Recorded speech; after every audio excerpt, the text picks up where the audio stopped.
la dernière, euh, la dernière partie du cours sur le bonheur. Alors, on avait déjà amorcé dans la dernière vidéo le grand 3, on avait fait la première moitié du grand 3. Une autre morale est-elle possible que la morale déontologique? Alors, je vous rappelle l'idée.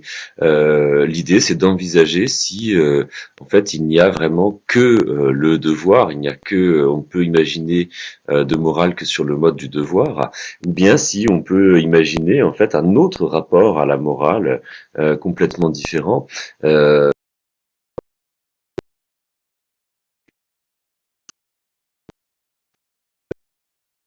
Voir tel que Kant le décrit, parce que voilà, on peut faire droit effectivement aux objections que lève Nietzsche, sans peut-être pour autant décider que bon, voilà, on peut se passer totalement de règles morales et voir en riant triompher le traître, le menteur, l'injuste, l'oppresseur.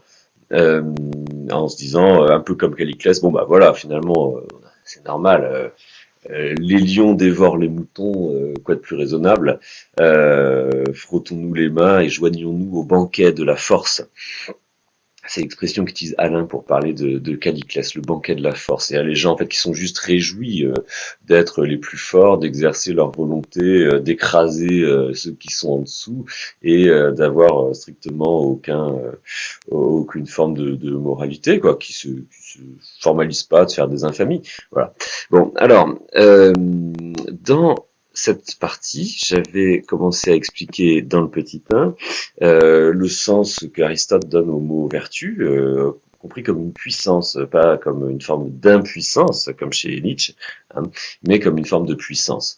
Alors, je vais plus particulièrement essayer de réfléchir dans le petit 2 sur le ressort de l'homme supérieur. Qu'est-ce qui fait que voilà, on peut décider d'être courageux ou d'être juste? Euh, Est-ce que c'est simplement le sentiment du devoir, de se forcer à faire son devoir, à faire ce qu'il faut, en sacrifiant ses intérêts, son bonheur, tout? Bon, peut-être pas. Peut-être qu'on peut avoir une vision un peu moins coercitive de la chose. Aristote fait remarquer, dans l'éthique à Nicomaque toujours, que on ne fait bien que les choses auxquelles on prend plaisir. Et j'avais déjà pris cet exemple, c'est le même argument en fait dans le cours sur le bonheur. Il fait remarquer qu'au fond, celui qui est véritablement vertueux, c'est celui qui sait prendre plaisir aux actions vertueuses. C'est-à-dire que c'est celui qui en a pris l'habitude. La première fois, oui, ça peut être peut-être difficile et douloureux, et puis plus on s'y habitue, plus on y prend du plaisir. En fait, songez que c'est un peu la même différence qu'entre euh, quelqu'un qui a volé une fois et un voleur. La différence entre un homme courageux et quelqu'un qui a juste fait quelque chose de courageux, ou la différence entre quelqu'un qui est voilà, qui a fait quelque chose de juste, et puis un homme ou une femme juste. Bon, la différence, c'est que dans un cas, on fait un peu par accident un acte de courage ou un acte de justice ou un vol, hein, ou un mensonge. Mais par contre, vous voyez, le menteur ou le voleur, c'est celui qui en a fait une habitude de vie, hein. Et de la même façon, le courageux ou la courageuse, l'homme juste, la femme juste, c'est quelqu'un qui a fait de cette disposition une habitude de vie. Et c'est en cela que ça devient vraiment donc une puissance, comme on l'a expliqué, par une sorte d'entraînement un peu à la façon dont chez les athlètes, la répétition du même geste finit par créer une seconde nature, une disposition qui est disponible en permanence. Bon. Eh bien, c'est à partir de là, vous voyez, que la vertu peut devenir plaisir. C'est-à-dire que celui qui a exceptionnellement fait un acte juste ou un acte courageux, bon, effectivement, ça va lui coûter, hein, mais en revanche, si on en fait une habitude de vie, si on en fait une disposition, comme chez l'athlète, une disposition qui est disponible, ben, en fait, justement, le fait de transformer cette disposition en quelque chose de concret, c'est-à-dire quelque chose qui, à tout instant, peut s'exécuter, peut s'actualiser, eh bien, c'est cela qui va faire naître le plaisir. De même que, on l'avait dit, chez le sportif, le fait d'avoir répété un geste des centaines de fois fait que ce geste qui isolément serait tout à fait pénible et douloureux, va devenir un plaisir au moment où on l'exécute à la perfection. Hein. Eh bien, je crois que c'est la même chose avec la vertu, c'est-à-dire que la vertu, en fait, c'est une habitude de vie qui est prise et qui fait qu'on finit par trouver plaisir à des choses qui, voilà, chez quelqu'un d'autre seraient vécues comme pénibles. Hein. Et c'est en cela que, en fait, la vertu doit devenir un plaisir. On ne fait bien que les choses auxquelles on prend plaisir, comme dit Aristote, c'est-à-dire que finalement, le plaisir que l'on prend dans les actions deviendra le critère de la vertu. Quelqu'un qui est vraiment vertueux, c'est pas quelqu'un qui fait la comédie, qui se force, qui grimace, mais c'est quelqu'un qui s'épanouit dans l'exercice de la vertu. C'est quelqu'un qui prend plaisir, hein, qui se réalise comme homme. C'est ce que dit Aristote. Finalement, la vertu, c'est quoi? C'est la réalisation. Songez à la vertu la vertu du cheval. La vertu du cheval, c'est de bien courir. Donc voilà, le cheval qui court le mieux, c'est lui qui est le plus cheval. Et bien de la même manière, l'homme qui, comment dire, parvient véritablement à réaliser voilà, les dispositions rationnelles qui sont en lui, eh bien, il devient plus humain que si il n'y parvenait pas. Et en cela, il vit plus intensément. Il s'épanouit, il se réalise en tant qu'homme davantage. Voilà. Donc il ne s'agit pas d'obéir à un devoir universel, vous voyez, comme chez Kant en fait. Hein. Euh, C'est-à-dire que en fait, l'homme vertueux, il obéit à sa propre nature, il n'obéit pas à quelque chose d'impersonnel. C'est-à-dire même qu'à la limite, la vertu consiste à justement à sentir l'excellence et à se dire voilà, moi, je peux pas commettre une infamie. Non pas parce que c'est un devoir universel que tous les hommes devraient en faire autant et si tout le monde, enfin, qu'arriverait-il si tout le monde non, pas dans ce sens-là, mais dans le sens où à un moment donné, quand on rencontre dans la vie des choses qui nous révoltent, eh bien on se dit non, moi je le ferai pas. C'est le sentiment plutôt de l'exception plutôt que le sentiment d'un universel, d'une conduite qui devrait être la même pour tous. Hein. Et à un moment donné où voilà, on se dit je n'accepte pas.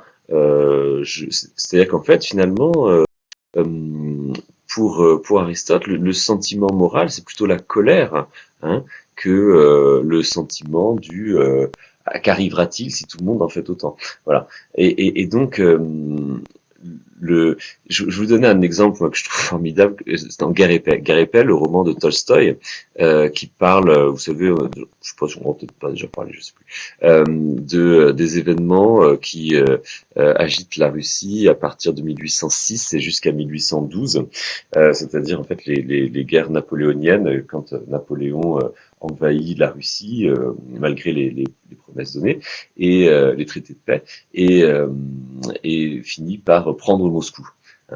Et donc là, tous les aristocrates russes s'émeuvent, les gens fuient, les gens quittent Moscou, et Moscou sera livré aux flammes après le départ des moscovites, enfin la moitié de la population de Moscou, on va dire.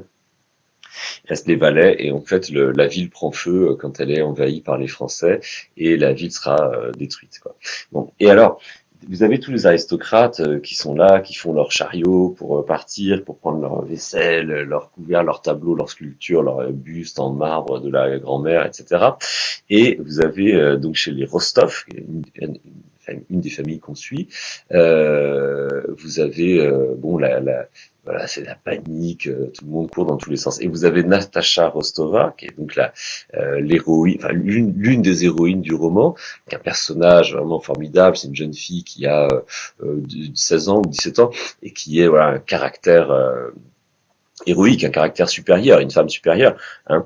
Et quand tout le monde panique pour elle rencontre à ce moment-là un train de blessés qui cherchent à quitter Moscou et eux aussi et qui demandent la permission d'emprunter un chariot de la famille Rostov qui sont donc des aristocrates extrêmement fortunés et Natacha leur dit mais oui évidemment prenez tout ce qu'il y a dans le chariot, débarrassez tout, c'est-à-dire en fait toutes les objets précieux en fait que possède la famille, laissez tout dans la cour et puis et alors là il y a sa mère, la comtesse Rostova, qui voit ça et qui dit mais voyons mon enfant, êtes-vous devenu folle, il y a la vaisselle, le service à thé euh, et en plaqué, je sais pas, vous voyez tous les trucs précieux, les babioles. Et là, Natacha s'indigne et elle dit à sa mère, mais enfin, mère, nous ne sommes pas des Allemands. C'est-à-dire, on va pas compter les petites cuillères. Il y a ces soldats qui sont là en train de souffrir, en train de mourir. On peut pas les laisser. Tant pis. Voilà, on perd la vaisselle, on perd les bustes, on perd les tableaux, mais on va sauver les soldats qui sont là en train de gémir dans notre cour. Hein. On n'est pas des Allemands. Alors, désolé pour les Allemands, mais ce que ça veut dire, c'est que le ressort en fait de l'action supérieure, c'est le sentiment de la distinction. C'est pas le sentiment de comment dire d'une bête égalité ou de vouloir imposer, comme dit Nietzsche, de vouloir imposer en fait ses desiderata à la terre entière, vouloir devenir un modèle que tout le monde devrait imiter, etc. Hein, non, c'est le sentiment de la distinction. On n'est pas des Allemands, dit Natacha. Voilà. C'est pour ça que finalement le ressort de la morale, voilà, c'est plutôt l'épanouissement, la réalisation de soi. Hein, et je rappellerai juste ce que dit Aristote sur la vertu et le bonheur. C'est deux choses. Il n'y a pas lieu de les distinguer, hein, malgré ce qu'en dit Kant. Hein, selon Aristote, voilà, tout simplement parce que la vertu ne consiste pas à réprimer ses désirs. Effectivement, celui qui réprime ses désirs, qui est tout le temps dans le sacrifice de ses intérêts, de ses sentiments au nom de la morale, eh bien celui-ci finira par interdire aux autres ce qu'il rêve de faire. Hein, et à force de réprimer ses désirs, plutôt que d'éduquer ses désirs, eh bien il finira par crever d'envie de faire ce qu'il interdit aux autres. C'est exactement ce que dit Nietzsche en somme sur le devoir. Hein. Le devoir fait des gens frustrés, des gens qui aimeraient pouvoir voilà, faire toutes sortes de choses. Ne pouvant les faire, ils vont les interdire aux autres et déclarer que la force est quelque chose d'abominable, c'est mal, etc. Ou bien déclarer voilà que le corps est une chose honteuse à laquelle il faut surtout pas toucher, comme vous savez l'exemple de l'intégrisme que je prenais hier. Hein. Voilà, haine du corps, haine de la vie, c'est la conséquence, d'après Nietzsche, du devoir, mais peut-être que c'est la conséquence plus profondément du fait de vouloir réprimer ses désirs, de mettre en opposition la morale et les désirs, alors que peut-être qu'au contraire, l'homme moral, c'est celui qui a les désirs qui vont dans le sens de la raison, pas les désirs qu'il va falloir supprimer, mais les désirs en fait qui vont dans le bon sens, les désirs qu'on a éduqués et qui sont devenus les alliés de la raison, vous savez, comme un cheval qui a été correctement dressé, eh bien, il ne va pas en permanence s'opposer aux volontés de son maître, de son cavalier, mais en fait, il va devancer les désirs de son cavalier, enfin, les commandements de son cavalier. Hein. Eh bien, cette image du cavalier et de la monture représente finalement de façon assez intéressante, hein, je crois, le rapport de la raison des désirs selon Aristote. Hein. Le cheval qui a été parfaitement dressé, il est plus parfaitement cheval. Il est plus intensément cheval, il est plus cheval que un bourrin pâteau qui sait pas galoper. Voilà. De la même façon, le désir qui a appris à obéir à la raison et qui devance la voie de la raison et qui se porte au danger ou qui se porte à la justice ou etc. Eh bien ce désir-là est plus parfaitement plus intensément humain que l'autre. Voilà. Pour terminer, dans le petit 3, je reviendrai un petit peu sur l'opposition, les antinomies des vices et des vertus qu'on avait abordé, pardon, en parlant de Nietzsche avec Nietzsche.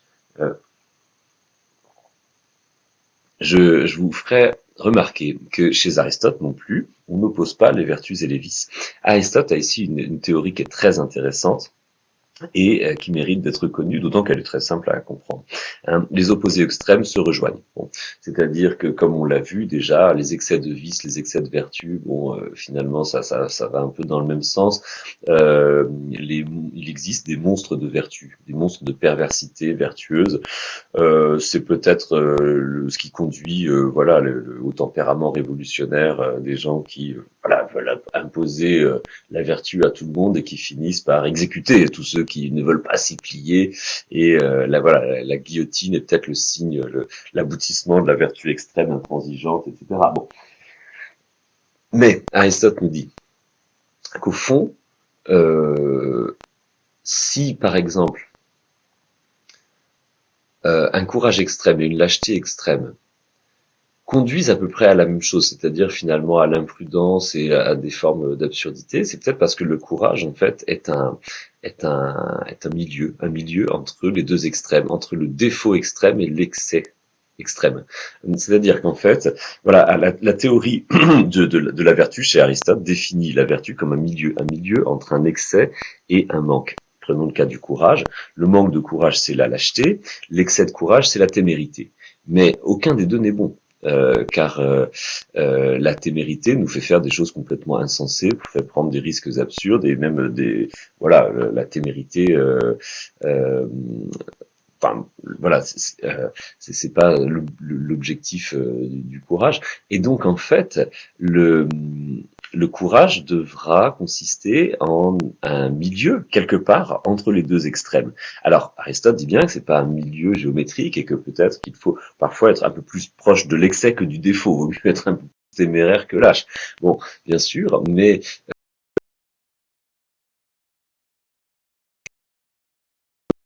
intéressant, c'est que du coup, c'est une question d'appréciation, de finesse, de subtilité, de jugement.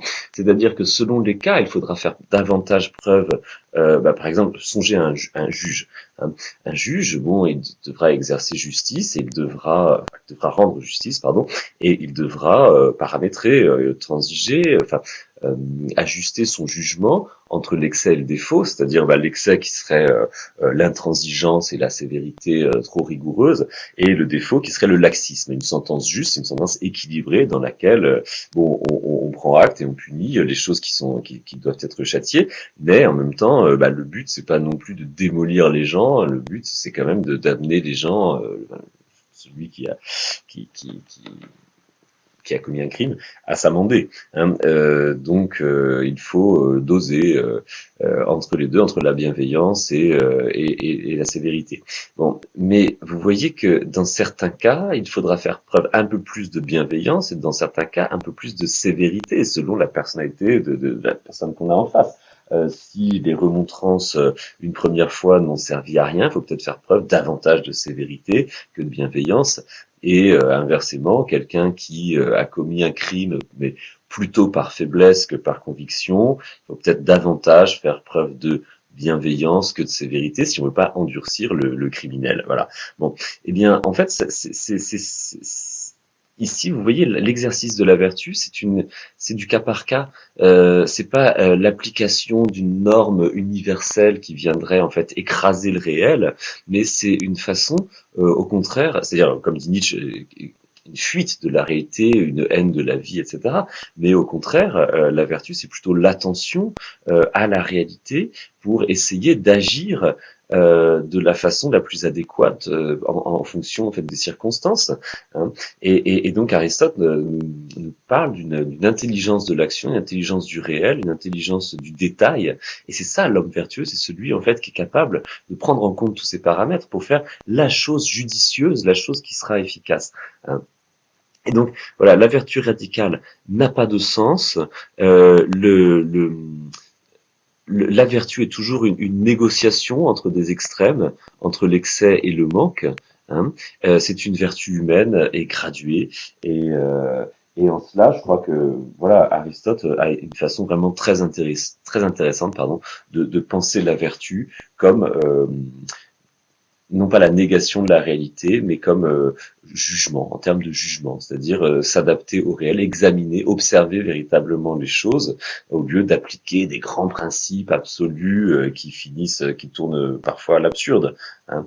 Voilà, c'est une philosophie de l'action, en fait. L'action a toujours à faire avec des cas particuliers et jamais avec des cas universels. Comme il le répète souvent, le médecin doit soigner, Callias ou Socrate. Le médecin ne s'occupe pas de soigner l'homme, il doit soigner tel homme qui s'appelle Jean-Michel ou ou Socrate, quoi. Hein. Et donc l'action n'a pas à voir avec des grands principes universels, mais avec l'application de ces principes à des cas toujours particuliers. Voilà. Bien, j'arrête là et puis donc je vous laisse. Je crois que ces deux cours, bonheur et morale, sont à travailler en parallèle. Ce sont deux thèmes qui sont vraiment qui renvoient sans cesse l'un à l'autre. Hein. Je vous laisse méditer tout cela. Portez-vous bien et nous nous retrouvons bientôt pour parler religion et pour parler de l'existence de Dieu. Peut-on démontrer l'existence de Dieu? Voilà. Allez, je vous laisse. À bientôt. Bon week-end.